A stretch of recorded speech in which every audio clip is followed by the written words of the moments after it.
Hello defence lovers, मेरा आप सबको नमस्कार और जय हिंद। मैं सुभाष मतवाल आपका वेलकम करता हूं कैवेलरी डिफेंस एकेडमी देहरादून में। कैवेलरी डिफेंस एकेडमी सैनिक स्कूल, मिलिट्री स्कूल और राष्ट्रीय इंडियन मिलिट्री कॉलेज के जो एस्पिरेंट्स हैं उनको उनके एंट्रेंस एग्जामिनेशन के लिए तैयार करती है।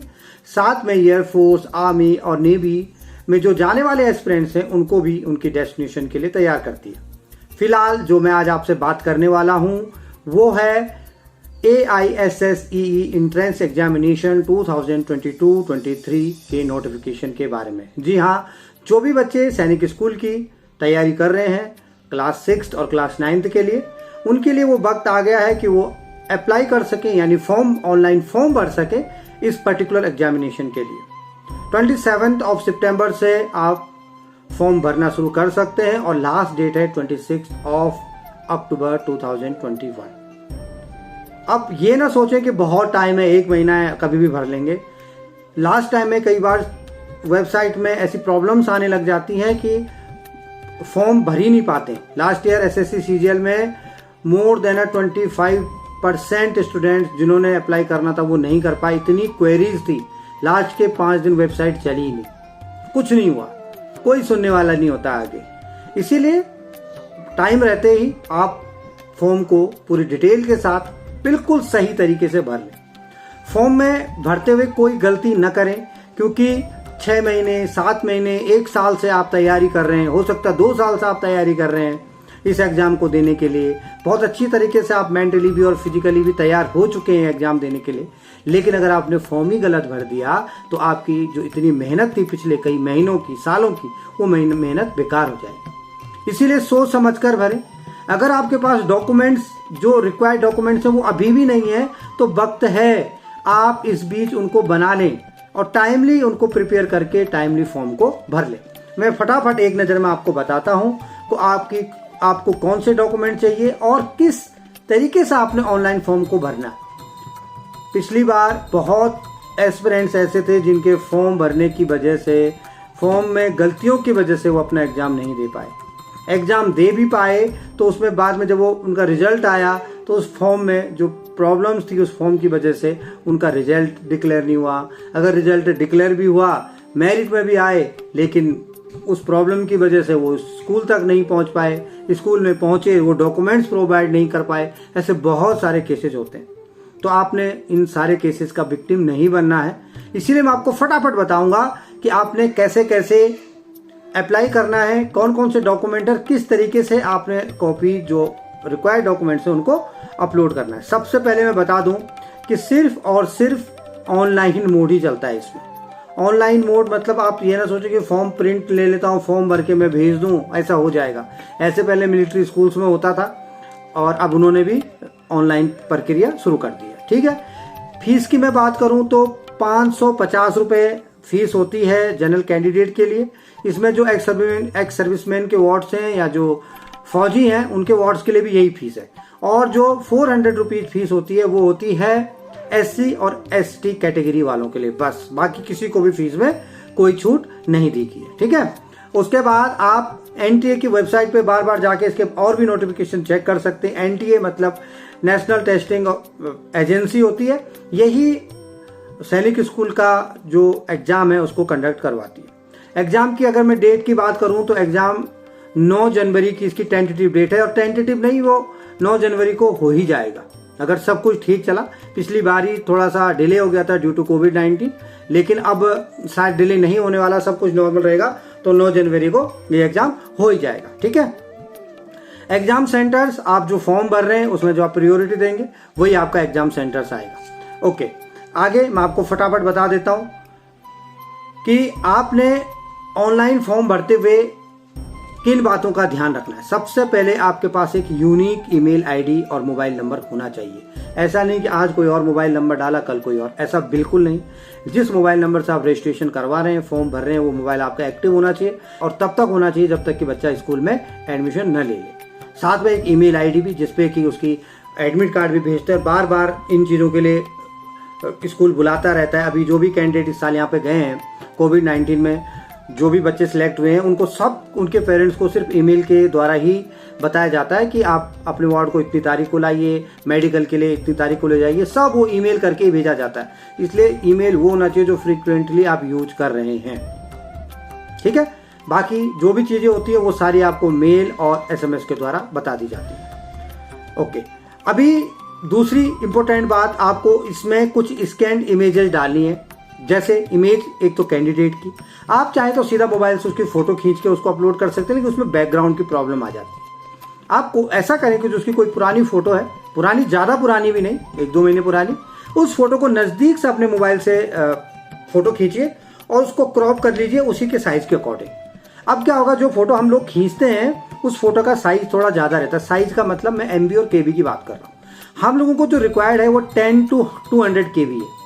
अगर वो 10 KB से कम है या 200 KB से ज़्यादा है तो वो अपलोड नहीं होगी। इसीलिए आप चाहें तो एक एप्लीकेशन होती है, मैं डिस्क्रिप्शन में लिंक दे दूंगा, जो कि साइज रिड्यूसर बोलते हैं। मोबाइल में आप उसके साइज को रिड्यूस कर सकते हैं। फोटो का साइज रिड्यूस नहीं होगा, साइज तो वही रहेगा, लेकिन जो उसका वॉल्यूम है, जो KB और MB में, वो कम हो जाएगा। वो रिक्वायर्ड जितना आपको चाहिए उतना हो जाएगा। उसके बाद दूसरी बात, स्कैन सिग्नेचर। अब सिग्नेचर करे आपके वार्ड ने, आप उसका फोटो खींचिए।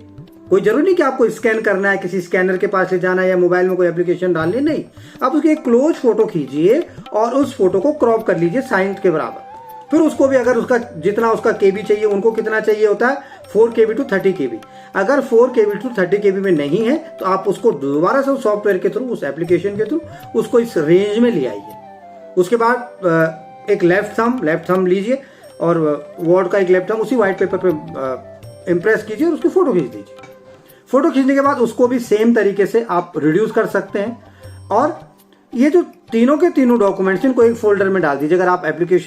अगर आप मोबाइल से कर रहे हैं तो मोबाइल में भी एक फोल्डर बना सकते हैं आप। अगर आप लैपटॉप से कर रहे हैं तो लैपटॉप के डेस्कटॉप पे या कहीं भी एक फोल्डर बनाइए, उसमें तीनों चीजों को एक साथ डाल दीजिए। उसके साथ ही जो डॉक्यूमेंट उसको चाहिए, उसके बाद एक डेट ऑफ बर्थ सर्टिफिकेट, उसको भी आप सेम तरीके से या तो स्कैन कर लीजिए या फोटो खींच कर उसको क्रॉप करके उसी फोल्डर में डाल दीजिए, जो फोल्डर आपने बनाया हुआ था, चाहे मोबाइल में चाहे लैपटॉप में। उसके बाद domicile certificate, it is very very important और मैंडेटरी डॉक्यूमेंट है। अब आपके दिमाग में ये आएगा, अरे मेरे वार्ड का तो मैंने बनवाया नहीं, अभी है टाइम, आप बनवा सकते हैं। फिर भी अगर आपको लगता है कि नहीं, आप नहीं बना पाएंगे, बहुत जल्दीबाजी है, आपके पास समय नहीं है, कोई बात नहीं। आप इस समय अपना खुद का, पापा का, जो फादर ऑफ द कैंडिडेट, उनका डोमिसाइल अपलोड कर सकते हैं, लेकिन बस इसी समय। इसके बाद जब वो एडमिशन प्रोसीजर में जाएगा तो उस समय उसका अपना डोमिसाइल होना चाहिए, तब तक आप उसको बना सकते हैं, क्योंकि आपको 7 से 8 महीने मिलने वाले हैं, 6 महीने तो कम से कम मिलने वाले ही हैं। तो आप फिलहाल पापा का डोमिसाइल यूज कर सकते हैं, कि जाहिर है कि जहाँ के पापा होंगे वहीं का उनका बच्चा भी होगा, या उनकी जो डॉटर है वो भी वहीं की होगी। ठीक है, पर ये सिर्फ और सिर्फ फॉर्म फिलिंग के समय है, तो आप परेशान ना हो। पैनिक में आ गए थे पेरेंट्स, सुबह से मुझे फोन आ रहे हैं कि हमारे बच्चे का तो डोमिसाइल है ही नहीं सर, हम क्या करें, कैसे होगा। कोई बात नहीं है, आप अपना डोमिसाइल लगा सकते हैं। कास्ट सर्टिफिकेट के बारे में भी लोगों के अलग अलग हुए हैं कि सर कास्ट सर्टिफिकेट तो हमारे पास है ही नहीं। आपको जरूरत नहीं है, अगर आप जनरल कैटेगरी के हैं तो। कास्ट सर्टिफिकेट उसको चाहिए जो कास्ट के बेस पे सीट क्लेम कर रहे हैं, जिनको रिजर्वेशन चाहिए, SC में है, ST में है, OBC में है, उनको चाहिए कास्ट सर्टिफिकेट। जो जनरल कैंडिडेट है उनको नहीं चाहिए। तो जो भी SC ST वाले, उनको ऑलरेडी पता है कि भैया हम कास्ट के बेस पे क्लेम करने वाले हैं, तो आप प्लीज आप कास्ट सर्टिफिकेट अप्लाई कर लें या उसको ले लें, अगर आपके पास ऑलरेडी है तो बहुत अच्छी बात है। एक लेफ्ट थंब इम्प्रेशन की एक प्रॉब्लम आती है। कई बार हो सकता है किसी बच्चे को चोट लगी होती है, हाथ में पट्टी बंधी हो, प्लास्टर लगा हो, तो उस समय अगर लेफ्ट थंब आपका रिकॉग्नाइज नहीं है, उसमें प्लास्टर है, प्रॉब्लम आ रही है, तो उस समय आप राइट थंब का भी यूज कर सकते हैं। राइट थंब का यूज आप इस समय कर सकते हैं, लेकिन ये ध्यान रखें कि आगे जब आप एग्जाम दे रहे हैं उस समय भी राइट थंब का ही यूज करना है, ताकि वो आराम से मैच हो जाए। अच्छा, दूसरी बात, सर्विंग जो कैंडिडेट्स होते हैं आर्मी में, उनके लिए वो एक to whom it may concern सोएवर, यानी सर्विंग सर्टिफिकेट अपना बनाएंगे, जिसमें वार्ड्स की डिटेल होंगी।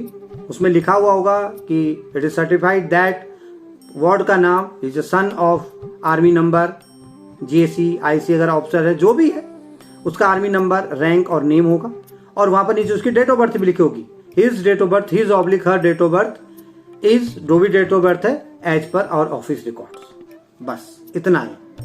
मतलब उसमें ये हो जाना चाहिए कि वो उनका सन है या उनकी डॉटर है। अगर आप डिस्चार्ज हो चुके हैं आर्मी से तो आपके पास जो डिस्चार्ज बुक है, जिस पेज में फैमिली डिटेल्स है, उस बच्चे का नाम है, डेट ऑफ बर्थ है, आप उसको स्कैन कर लीजिए अपने मोबाइल से और उसको उसी फोल्डर में डाल के रख दीजिए जो फोल्डर आपने सैनिक स्कूल का अभी तक बनाया था।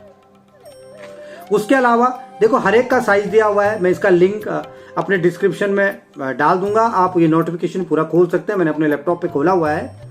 और अगर आपको फिर भी प्रॉब्लम है, नहीं मिल रहा है, ये पूरी डिटेल्स है, आप मेरे को मेल कीजिए या मेरे को फोन भी कर सकते हैं। जो नंबर है नीचे, आप उस पर मुझे फोन करके मेरे से मांग सकते हैं, मैं आपको व्हाट्सएप पे ये पूरा का पूरा नोटिफिकेशन आपको दे दूंगा। ओके, अभी ये बहुत इंपॉर्टेंट चीज थी जो मैंने आपको बताई। ये ध्यान रखें कि जब आप फाइनल सबमिशन कर रहे हैं फॉर्म का, उससे पहले चेक कर ले ढंग से कि जो आपने फॉर्म भरा है, जो आपने डिटेल्स दी हैं, जो स्पेलिंग्स लिखी हैं, क्या वो सही हैं। क्या होता है कई बार कि वहां पर जब एग्जाम देने के लिए वार्ड जाता है तो वहां पे पेरेंट्स का नाम भी पूछा जाता है। अभी माना आप घर में आपको जानते हैं मोहन राठौर के नाम से, ठीक है, लेकिन आपका नाम है मोहन सिंह राठौर। आपके बच्चों को भी यही पता है कि पापा का नाम मोहन राठौर है, वो वहां पे जाके मोहन राठौर लिखने वाले हैं, उनको नहीं पता कि सिंह भी है मेरे पापा के नाम पे। तो इसलिए आप प्रैक्टिस करवाएं अपने बच्चों को, मम्मी का नाम भी और पापा का नाम भी, with complete spelling with name. ये ध्यान रखें, ये बहुत ही इंपॉर्टेंट है। लास्ट ईयर मेरे खुद के 3 बच्चों में से जो मेरे जिनको मैं तैयार कर रहा था सैनिक स्कूल के लिए, उनमें से एक बच्चा अपने पापा का नाम गलत लिख के आया। बीच का ये पूरा का पूरा सिर्फ नाम और कास्ट लिखी, जो बीच का जो मिडिल नेम होता वो लिखा ही नहीं। तो ये गलतियां हम लोग खुद कर जाते हैं, इसीलिए हमने इस चीज की प्रैक्टिस करवानी है बच्चे को। क्योंकि जब OMR शीट पे लिखने की नौबत आएगी तो गलत लिखेगा या तो स्पेलिंग गलत लिखेगा, बस फिर हो गया, जो इतने महीने से मेहनत कर रहे हो वो मेहनत बेकार हो गई। तो ये कुछ स्टेप्स थे जो मैंने आपको बताए। अब आप जब वेबसाइट पे जाएंगे, उसकी जो वेबसाइट जो फ्लैश हो रही है, आप उस पर क्लिक करेंगे तो वहां पर ऑनलाइन फॉर्म आपको मिलेगा। एक एक करके चीज़ों को भरें, और जब जो भी चीज़ मांगता है, वो इमेज मांगता है, domicile certificate, date of birth मांगता है, तो वो क्या करेंगे, आप अपने फोल्डर से उठा के उसमें डालते रहेंगे, क्योंकि आपने फोल्डर पहले ही बना रखा है। इसीलिए मैंने आपको बोला कि फोल्डर बना के आप रखें। कहीं ऐसा ना हो कि जब आप फोटो अपलोड कर रहे हो तो वो बोलेगा नहीं आपका जो साइज है वो ज़्यादा है या आपका जो साइज है वो कम है, फिर आप दोबारा साइज में दोबारा पूरी प्रोसीजर आपको दोबारा करना पड़ेगा। इसलिए आपने पूरा फोल्डर पहले ही बना रखा है, सारी चीज़ें आपने उसमें डाल दी हैं। क्या क्या रिक्वायरमेंट है वो आपको दिख रही है, आपको स्क्रीन पे दिखेगा, आप देखें। जो मैंने आपको पहले भी बताए थे। आपको चाहिए क्या, कैंडिडेट का फोटोग्राफ। अगर आपको इसकी पुरानी फोटो, ज़्यादा पुरानी नहीं, 2 महीने पुरानी, उसकी फोटो खींच के कर सकते हैं अपलोड, या आज ही आप उसकी एक फोटो लीजिए और उसका बैकग्राउंड चेंज कर दीजिए। कोशिश करें कि बैकग्राउंड जो है वो रेड और ब्लू में हो। 10 KB से 200 KB का साइज होना चाहिए। कैंडिडेट के सिग्नेचर मैंने बोला व्हाइट पेपर में करवाइए, फोटो खींच दीजिए। 4 KB to 30 KB। कैंडिडेट का थंब इम्प्रेशन, ठीक है, 10 to 50 KB।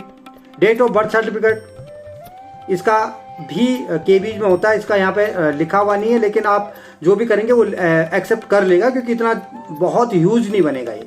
Domicile certificate, caste certificate, ठीक है, और जो डिफेंस पर्सन है उनके लिए सर्विस सर्टिफिकेट जो मैंने आपको बता दिया था, और जो एक्स सर्विसमैन है वो अगर उनके PPO में उनके बच्चे का नाम और डेट ऑफ बर्थ सही है तो आप PPO भी अपलोड कर सकते हैं, ठीक है। तो ये सारे डॉक्यूमेंट्स की जानकारी थी। और उसके बाद लास्ट में आपका जो मेन पॉइंट है वो होती है फीस जमा करना। तो फीस जमा जब तक नहीं होगी तब तक आपका फॉर्म का प्रोसीजर पूरा नहीं होगा। तो आप अपने UPI ऐप के थ्रू आराम से फीस जमा कर सकते हैं, कोई प्रॉब्लम नहीं होने वाली है, ठीक है। तो आप ध्यान रखें, कोई गलती ना करें। अगर आपको फिर भी डाउट है कि नहीं ऐसा नहीं है, गलत हो जाएगा, कैसे करेंगे, तो बिल्कुल अपने मन में संदेह न रखें। बेहिचक आप नीचे दिए हुए नंबरों पर मुझे कॉल करें, मैं आपकी हर क्वेरी का जवाब दूंगा। और जो भी कैवलरी डिफेंस एकेडमी में हमारे वो बच्चे पढ़ रहे हैं 6th क्लास एडमिशन के लिए या 9th क्लास एडमिशन के लिए, उनके पेरेंट्स के साथ बैठ के मैं खुद फॉर्म भरवाने वाला हूं। इसलिए हम 2 से 3 बच्चों का ही फॉर्म एक दिन में भरेंगे, फिर हम हर एक बच्चे का फॉर्म ताकि हम कवर कर सकें 10 अक्टूबर तक। तो जो भी प्रॉब्लम्स हैं मैं दोबारा बोल रहा हूं, आप मेरे साथ शेयर कर सकते हैं। परेशान ना हो, पैनिक ना हो, फॉर्म को गलत न भरें। Thank you. जय हिंद।